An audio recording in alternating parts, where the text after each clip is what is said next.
Greetings, everyone. We are back. This is the Hypnotica podcast with Chantelle and Melissa. And today we're talking about relationship check-in questions. So, Melissa, take it away. What is your take on this? And what are the questions that you like to ask in your relationship on a regular basis? I had a friend introduce the concept of the relationship check-in to me years ago. I thought it was the best thing ever. She explained that it is used to create a safe space to be able to talk about your feelings and talk about things that are coming up for you, but also hold the space for your partner as well. And it cuts down on resentment and issues building up. So there's no right or wrong way to practice this. I personally do the relationship check-in once a month, more if needed, but not less than once a month. So my questions are, I got these from the Instagrams and they just stuck in my brain, and this is what they are. So the first one is, I share with my partner what I appreciate about them, and then they do the same for me. So it's like 5 things that you appreciate about your partner. The second question is, what are you appreciating or loving about the relationship? Partner does the same thing. The third one is, are there any issues that you need to talk about, or things that you want to bring up, or conflict that needs to be revisited? And then the last one is, what would you like to receive from me this month? And then what would I like to receive from you this month? But yeah, I have had a fair amount of success with doing the relationship check-in. One caveat I want to say is, even if you have your relationship check-in scheduled and maybe you get into an argument or one of you is having a really bad day, don't do the check-in. Just reschedule it, do it another time. You want to be emotionally present and regulated before opening up this space to talk about things that could be potentially triggering for you and for your partner. Gotcha. Like, don't be overtired. Right? Or don't bring it up just exactly when you're triggered, and you're just going to unleash the whole thing that you've been saving up for months and months. No. So Melissa and I are both getting over colds, so bear with us here. Please. Oh my God. Yes. So I heard about the relationship check-in questions from Jeremy and Audrey Roloff. They are like the Little People Big World stars, or Once Upon a Time. I'm a big reality show fan. Anyways, and like at that time, Jeremy's parents were going through a divorce, and Jeremy was just getting married, and him and his wife wanted to make sure that that didn't happen to them. Like, they wanted to be part of the 50% that didn't get divorced. So they figured, we're going to have to do something different. And so then they came up with these questions, and they're more on the religious side. So one of their questions was, how can I pray for you? So I've never done that question, because that's just not my cup of tea. What is great about the relationship check-in questions is you can choose your own questions and make them your own. So in the description, we're going to include about 20 questions that you can pick from and see what works for you in your relationship. I love the idea of having like a safe container. Now, listen, I'm talking about the word container, and there are a lot of people who might not know what it means. It basically means to like set yourself in a circle or set time apart from everything else, that this is like a safe space, that if you bring up something that's touchy, that they're not just gonna, react. And, it's really hard especially for someone like me, to bring up conflict, because I avoid conflict at pretty much all cost. I am very afraid of rejection. And so if I know that, like, this is our intention, we've set aside this time to bring up the hard things, like that it's super hard, and that he understands it's hard for me to bring up a conflict. But yet, oftentimes these conflicts are just running at the back of my head like for an entire month, and I haven't voiced it to him, and that's not fair to him, and it's not fair to me. And so, yeah, it's got to be said, because there's little resentments in any relationship that can come up, but they are so easily avoidable when there's some communication. Mm-hmm. Yes, yes. I like one of my favorite questions is, how is our sex life? Is there anything you'd Mm-hmm. like to try? Is there anything you didn't have a good time with last time? Like, it's better, I find, to talk about sex not when you're having sex. Mm-hmm. Often it leads to that, but that's not the point. But that can get your partner on board for having the discussion. Um, I don't know. I just find it that a lot of times there are things that are not said, not communicated, especially if you're someone who wants to avoid conflict, or you don't want to like make his ego be like, oh, I'm doing a bad job, right? Like, there's got to be some communication. Mm-hmm. My other favorite thing to talk about in these relationship chicken questions are, is there anything left unsaid? Is there any resentments, anything that has been on the back of your mind that you just haven't talked about because there hasn't been a time to do it? Now, in a lot of like marriages, or when you live together or there's kids involved, there's just not a lot of time to sit down and talk about the deep things. And sometimes I feel like um, often women can create drama. We can all agree on this, but they don't do it on purpose to be like an asshole or anything. They just want to be close to their partner. They want some sort of like a little bit deeper, not the surface level, like what you would talk to your friends about. They want to get a little bit more vulnerable, more emotional, more, just deeper. They want to feel connection, something that they don't have with other people. They only have with their partner. Does that make sense? I want to Mm-hmm. be Absolutely. inclusive. I'm just like, I'm not the best with my language, but my intention is to be inclusive. Yes. Did I make sense? Or like, what is your takeaway from that? Is there anything to make that more complete of a idea? What what I'm hearing is women, and I have done this, I've totally done this. We don't, and again, we don't mean to, we're not doing this on purpose to create the drama, but it's creating something to make our partners look at us, to make them pay attention to us, even if it's negative attention, because we're wanting something and some of us don't have the language to communicate what it is. So it might be, I'm going to be mad at you for not doing the dishes, but what I really want is to feel cared about, to feel supported. And if I don't have the language for that, it's going to come out about the dishes. It might be really about the dishes, but if it's not about the dishes, it's like I want to feel supported. I don't have language to explain to you what support means to me. So I'm going to pick this like external surface level thing.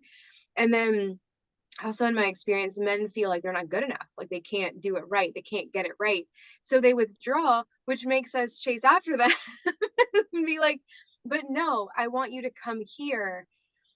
And I don't know about you, but I don't feel inspired to come towards someone who's perpetually frustrated with me.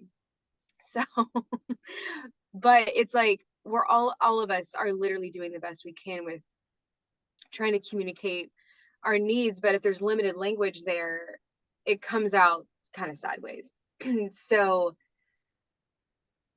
looking at, I love what you said too with your question of what is left unsaid, or are there things that have been left unsaid, because that opens the door for us to work out how we need to communicate aside from looking at the external things. Did I hear you right? It's like, did I say, am I saying what you're also saying? Yeah, was it Brene Brown? I forget who it was where I learned this from, where they came back with the like, what I hear you're saying is this, and like, or just really fine tuning the communication so that, because so often our words mean one thing to us and a different thing to our partner, Mm-hmm. so just making sure that that intention comes across clear, and that one person doesn't just dive into reaction, or just like projection or whatever, like doesn't get mad about something that isn't even a thing. Hmm. Like before you go ahead and get upset about it, make sure that you really understand what they're trying to say. Like, so what I hear you Exactly. saying is this and this. Is this what you mean? I was like, no, like I actually meant this and this. Oh, okay. Like that's adult communication. That's Yes, mature communication. absolutely. And if you don't know, and if you, yeah, if your partner's saying something and you're not sure, if you feel yourself starting to react, notice that reaction and pull back a little bit and like come back into yourself. And also like be curious, ask questions. Like I hear you, but I'm not understanding. Can you explain it a different way? Can you tell me or show me in a different way?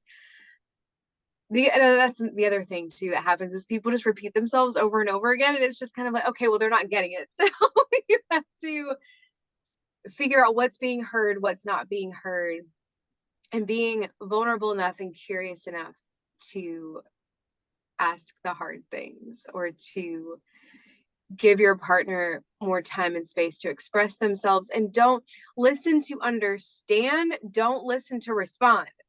You want to know what they're saying, not just waiting for your turn to speak. And that's the way it goes in the relationship check-in too. It's being as present as you can be with yourself and your partner, so you can actually understand and hear what they're saying. Exactly. Um, I was mulling over the question that was asked me, what do you want? It was asked of me during sex, and I feel like it's kind of an unspoken question that goes on in relationships. Like, what do you actually want, right? Here we go with our cold. I know. Um, just take a pause to cough.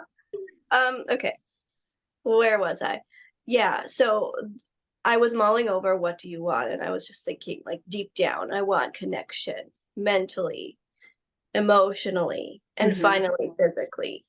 I find when there hasn't been a check-in like this and we just dive into the physical, I am left feeling very not okay. Mm-hmm. Yes.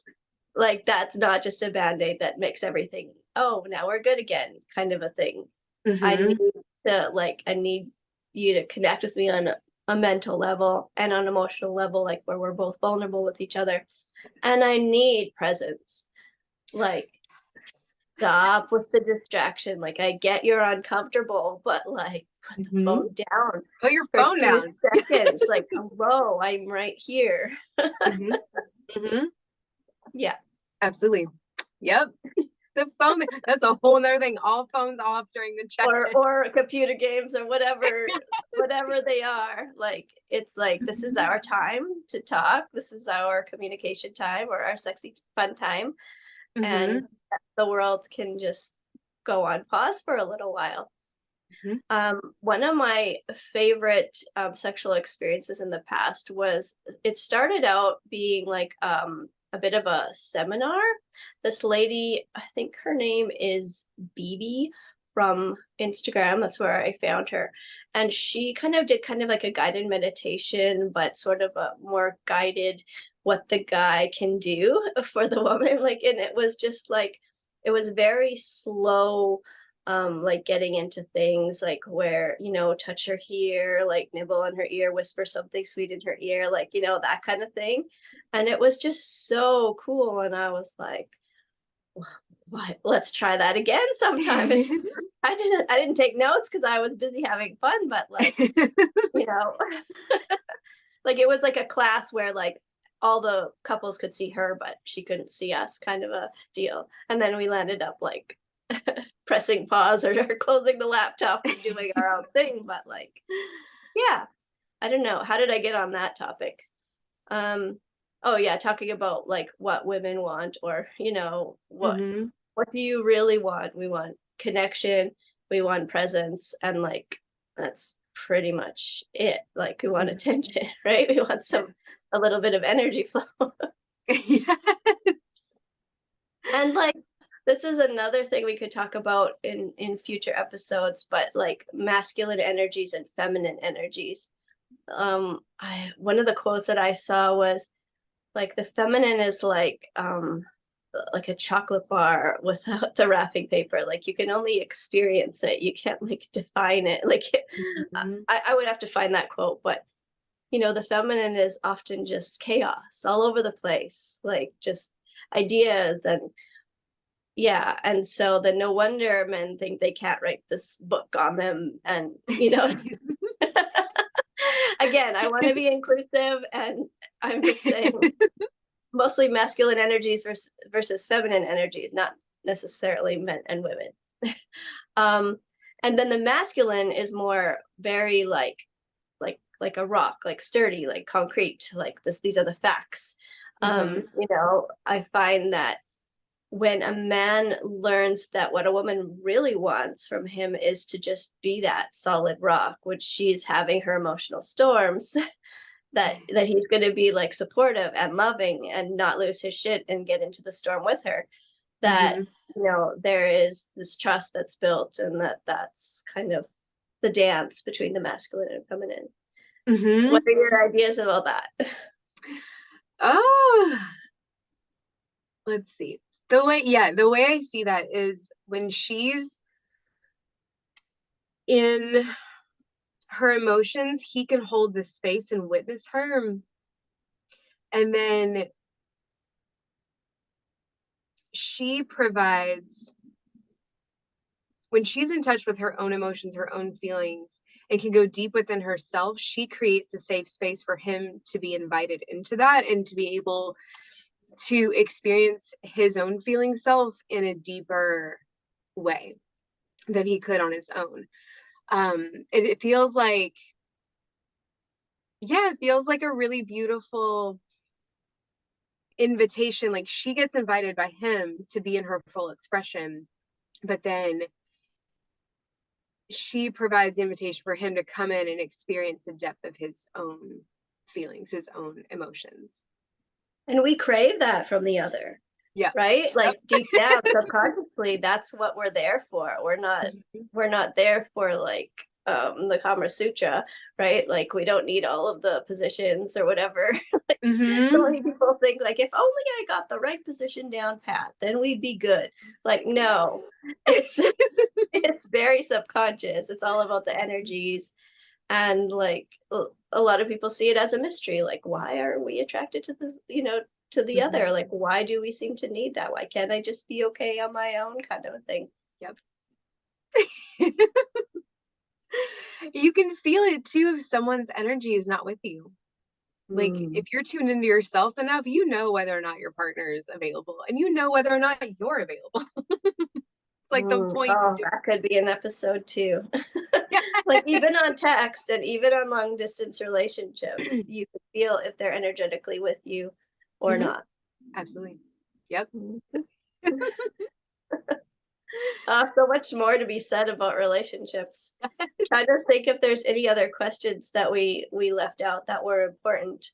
I like the whole idea of, well, I mean, the sandwich effect, right? Like you say something nice about them, then you say the thing you have been avoiding, the conflict thing, and then you say something nice Hmm. again. That's a very nice technique because you want your partner to feel loved. You don't want to make them feel rejected or that they can't talk to you, but at the same time, some things just have to be said. Yep. And one seminar I went to, it talked about conflict actually being the birthplace of creativity. And yeah, that blew my mind. Like how new things can be born, and like how, and I mean, I've seen it in the past. I remember it like in past relationships too, where finally I had been able to communicate what like the conflict that was going on in my head about the relationship, and how Hmm. amazing it felt afterwards to just feel that just deep connection that finally they knew, and they accepted me still. Like surprise surprise, because I always think back from my childhood, like there's conflict, that means relationship over, or, like, so I'm still trying to rewire that in my mind. So am I. Yeah, like questions like, what's the most pleasurable thing about our relationship? I Questions love like, it. what first attracted you to me? Hmm. Because oftentimes at the beginning of the relationship, we keep telling our partner that over and over again, like, oh man, I'm not used to this. None of my partners have ever done this before. Like, I appreciate you so much. And then over the course of time, we just forget to tell each other the things that we really like. So, Hmm. especially when you're living together, I found. So, definitely the check-in questions I like on a weekly basis. That would be ideal. Do I practice what I preach? No. Um, I have Humanity. done We have relationship space for questions. humanity. Yes, exactly. I have done relationship questions on a weekly basis, but I've dropped the ball, and I want to pick that up again because it's one Hmm. of the best things I've ever done. Same here. Hmm. I mean, it's kind of like going to therapy for a person. You know what I mean? Like Yes. it's kind of like the difference between someone who doesn't go to therapy and doesn't really know what's going on, like what their goals are and what they're working towards, what their issues are. They're just kind of stumbling through life. Well, like a lot of people stumble through their relationships, and it's you don't want to do that. You want to make sure that you Mm. have the check-ins and make sure that you're on the same page, know where you're going, like asking each other what your financial goal is, or what is some dream or desire forefront on your mind that you'd like to share. Like oftentimes people have these big dreams, like they want to travel somewhere and they just don't share them. So Hmm. yeah, it's basically this container we're talking about is just a space, a time set aside to focus on the deep things. And when women, I'm just it's a blanket thing, but I'm sure men want this too. When they have the space for it, then they're not going to get so mad the rest of the time that it's not Yep. happening. They're not going to act Hmm. out. They're not going to Yeah. cause drama because their needs are being met. So Hmm. it's a win-win, really. It is. And then your sex life gets better because there's Um, so much trust that you're building with this. Like the more you practice trust, the more you practice holding yourself and your triggers and holding your partner, the more safety gets developed. And then like your sex life gets even hotter. So yeah, it's because all the winnings. you can communicate things that you like and don't like during sex without Hmm. feeling that fear of rejection. Yep, for sure. Yes. Mhm. All right. Well, that's all I have to say about that for this time. Yay. So, y'all, next week we are going to talk about the things that we have learned in our relationships. Very excited about that, especially like the things I've learned prior to doing the check-in. A lot of lessons. Yay. So, we'll see y'all next week. Bye. Bye.